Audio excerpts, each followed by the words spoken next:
Smith.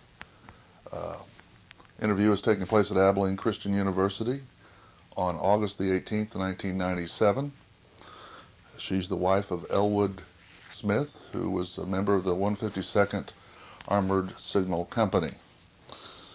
Betty, would you just start off a little bit telling us where you grew up and a little bit about your parents and your home life, that kind of thing? I grew up in the country. My father was a sharecropper, farmer. He was raised on a farm, and that's the way he grew up. So, and my mother was, her father was just traveled around, so but she still knew about farming. Where was this farm located? He farmed in different counties, and he just in Stevens County, Throgmorton County, and Young's County. All in Texas? All in Texas. It's the central northern Texas. What was your father's name, your mother's name? My father's name was Coral E. Dunlap, and my mother's name was Maud Ellen Dunlap. Well, what did you do growing up? Did you go to school? Did you have to work on the farm? Sure. We went to school. We had to walk about 4 miles to go to school, but we still had our chores to do on a farm. You do your milking, or when you was old enough, you learned to cut the wood, and you tend to the chickens or whatever. It was anything that's to do with farming, you had to take care of it. Help out in the field or help can or whatever. What about your family? How many brothers and sisters did you have? I have one older brother, which is deceased, and I have a sister and 3 brothers younger than I am. And my grandparents lived with us or around us all the time, pretty well, my mother's folks. Because my father's mother died shortly after I was born. What about the school that you mentioned? Could you describe how it was set up in terms of what grades and that kind of thing, and any memories you have of going to school there? My memories of going to school is pretty clear of that one, because it's just a little old country school. It only had 2 rooms, and you had from the 1st grade through the 6th grade, 7th grade. I think it was 6th grade. Because in those days, the 7th grade, you really started high school, because you only went to the 11th. And then as after I graduated, when they changed it over to the 12th grade. What was the name of that school, do you remember? Hustettle. That was located in Stevens County, I believe it was. Is the building still standing? The building is still standing. It was used for a home for a while, but now the people has vacated it. It's just going to nothing. You remember anything, any of your teachers, any teachers that made an impression on you going to school there? I remember one teacher that was real good. She was Mrs. Woolfolk. She made a good impression on me. The other teacher I remember gave us a hard time. Her name was Betty Taylor. But I enjoyed going to school. I always liked school. You said your father was a sharecropper. Just exactly how did that work in terms of what he had to do and what he got out of it? A sharecropper is a person that's like renting a farm. You do all the work, you farm the land, you cultivate it, all this stuff. You're allowed to run your cows, so many cows on it, or if you got cattle. But he rents it on a 3rd or quarter basis, however the landlord wants it. And if you make 4 bushels of wheat, you have to give him 1. If it's a quarter, if it's On thirds, if you make 3, then he gets 1. However, or cotton or anything like that. However, whatever you make, he gets a third or a quarter of it. And my father always had, he also takes the crops and sells it and then gives the money to the landlord. That's the way that worked. How did your family fare in the 1930s during the Depression under this system? Well, I guess we did better than some because we had a bunch of relatives move in with us that didn't have nothing. And we still had, Daddy had cows. Even though they were mortgaged, you could use the milk and the butter and the cream. We raised our own gardens. We had something to eat. So we made out. Well, when you graduated from high school, what did you do? I only stayed home a few weeks after I graduated from high school, and then I went to Sweetwater to look for a job. Why did you select Sweetwater? I had an uncle that lived out there. I knew that's the only way my father let me leave. So I went out there and stayed with him while I found a job. And after I got with Western Union, I got my own room closer to town so I wouldn't have to be so far out. Describe Sweetwater in the 1930s, early 40s. It was a very small town. It wasn't very big. It's really not very big now, but it was less then. But it did have a Western Union training center there. Of course, they had the city hall. I don't remember all the buildings they had there.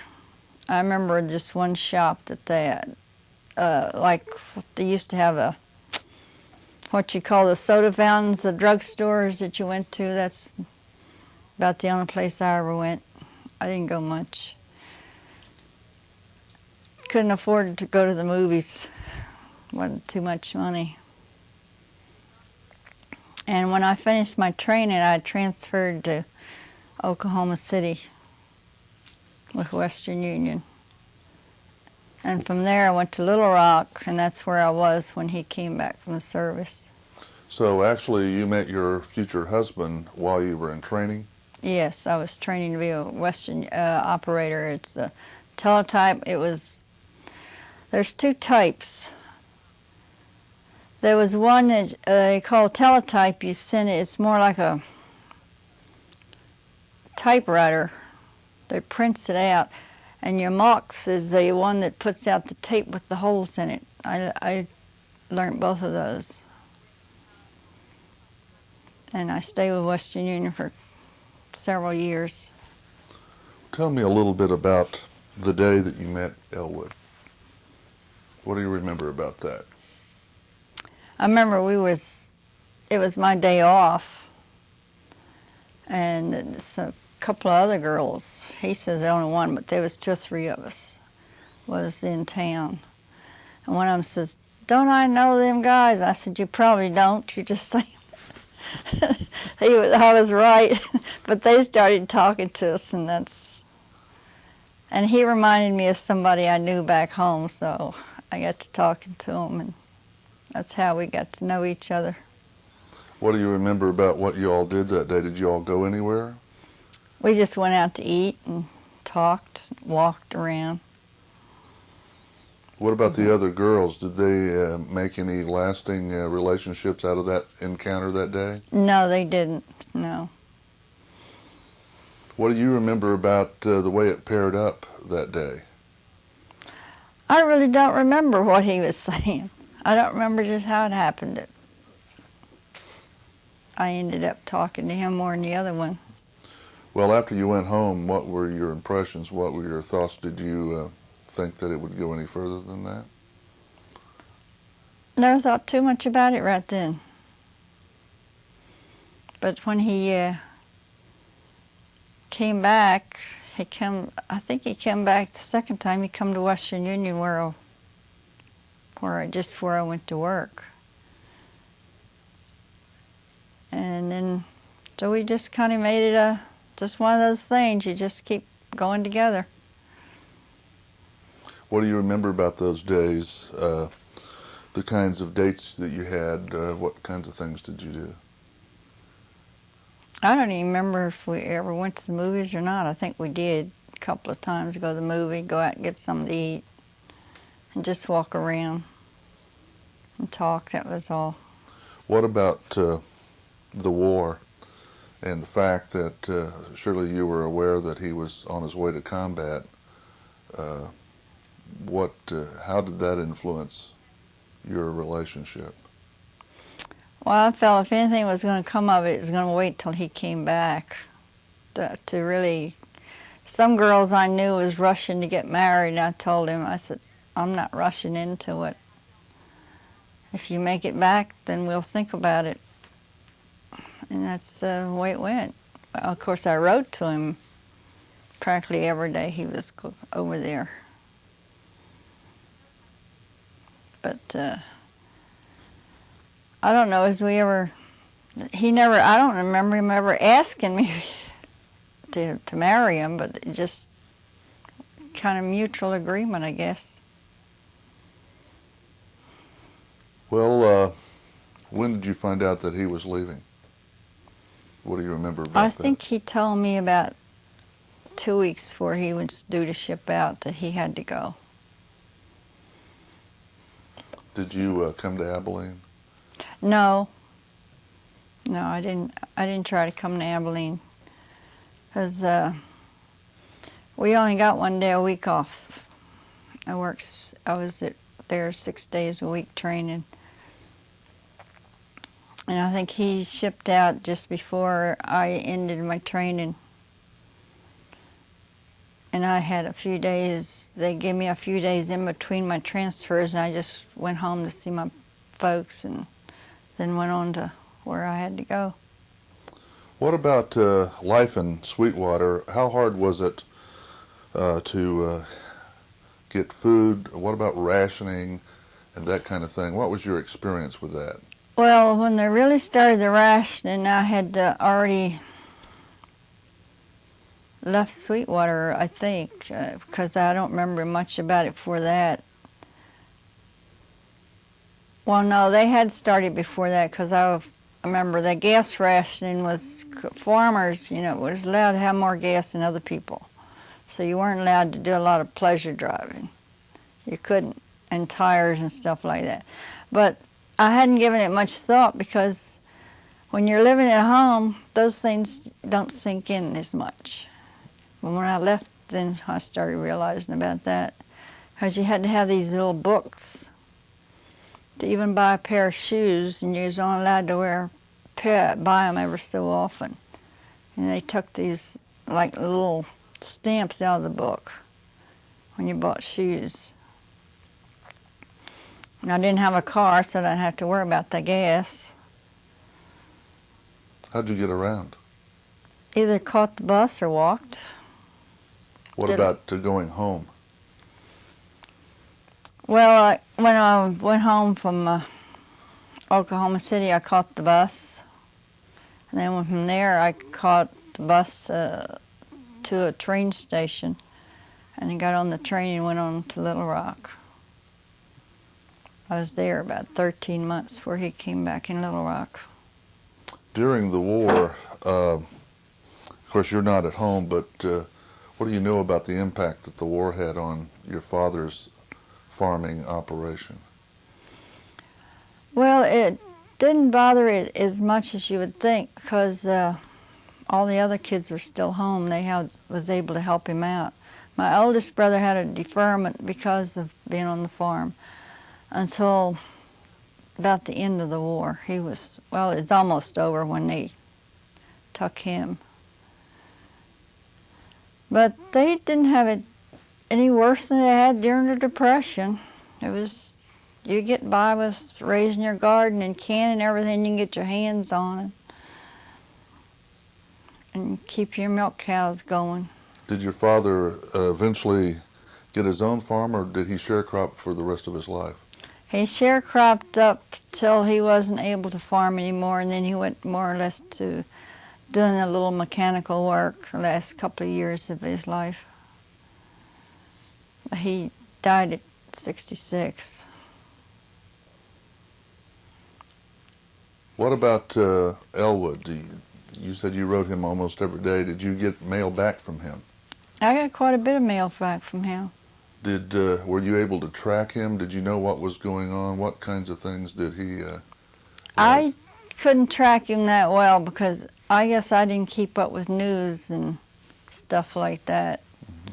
But I knew about where he was, you know, what country he was in. But as to whereabouts in that country, I didn't know.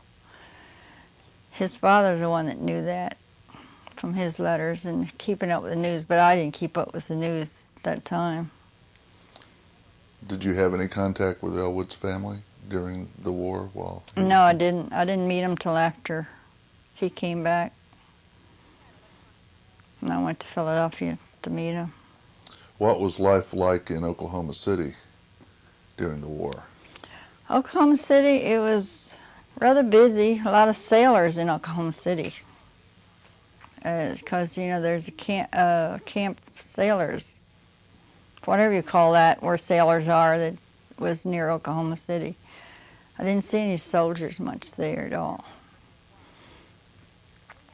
But it was just mostly work because I didn't go out much. What was your living conditions like there? I just rented a hotel room that rented out to people like me by the week. They rented by the week or the month. Since I just worked and go out to eat and then go home. That was it. What kind of work did you do there? I was doing the Western Union teletype. So it was not a part of your training? No, I was already working. That was work. My training was finished. Of course, it takes a while to get good at it, even though you're on the job. Well, how did you end up in Little Rock then? I wanted to go there. I asked him to be transferred. I wasn't that fond of Oklahoma City, so I asked him to transfer me to Little Rock. I thought I might like it there. And I did. I really liked Little Rock. Thought it was a beautiful place. And you could walk, our office was just a short distance from the river. You could walk down there and look at the river. And I liked that. When you, did you have any warning at all that Elwood was coming back? Did he just show up one day? Oh, I had an idea when he's coming back. I don't remember him telling me, but yeah, I knew he was coming back. And then I got the call that he was in the States. Because he had told me in one of his letters that he was waiting for a ship. They had to wait for a ship to come back. The one he was supposed to have taken, something else happened. I don't remember now. So he had to wait for another one to come back.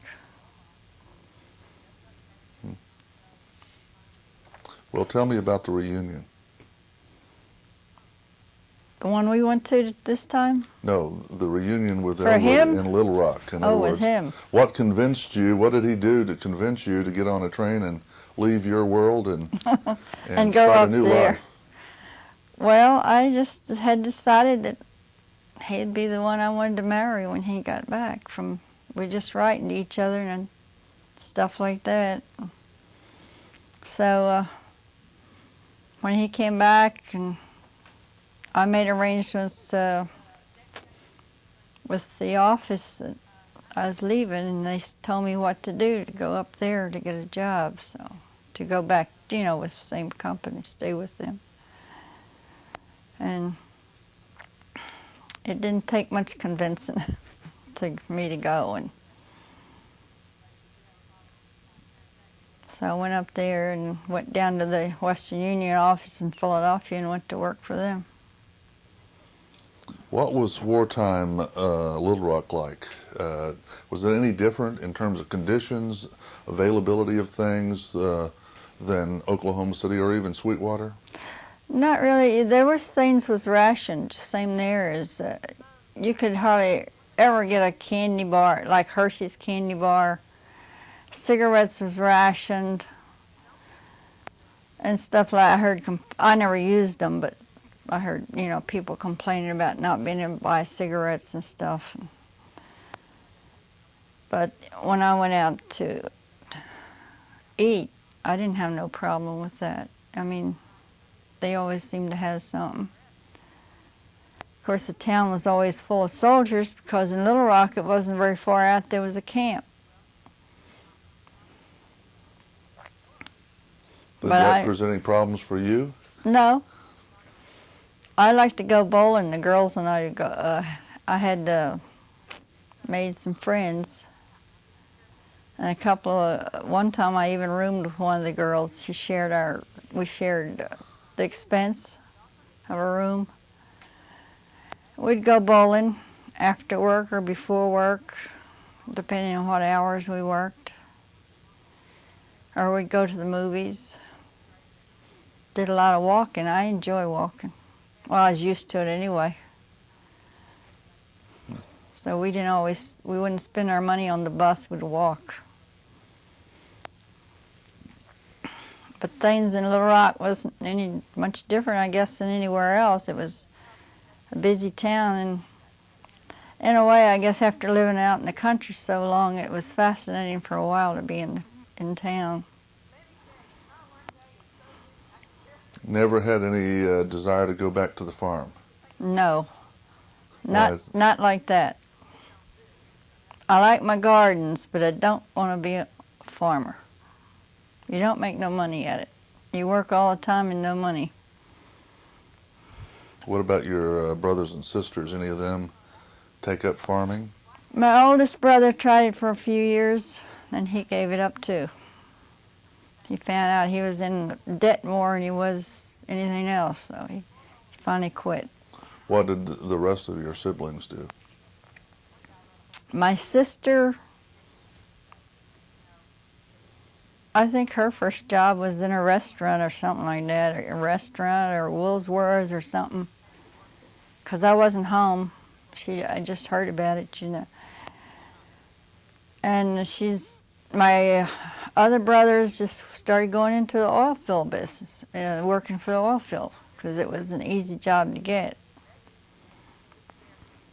And since they never did finish high school, it wasn't no problem for them to get a job there, working on oil wells. And my sister married a man that worked in the oil fields. What about your mother? You said your dad died at age 66. What happened to your mother? Well, Mama lived around where she was for 2 or 3 years, and then she moved out near my sister because she needed to be around somebody. I'd offered her to come with us, but she didn't want to. She wanted to stay down here. And she was 71 when she died. So she only lived about 6, 7 years, I guess, after Daddy died. Well, is there anything else you can tell us about the war years, your experiences that you may not have talked about that you wanted to add to this interview? The war years? Well, since I wasn't home too much, during that time, of course I was there about 3 years after the war first started. I didn't leave till 44.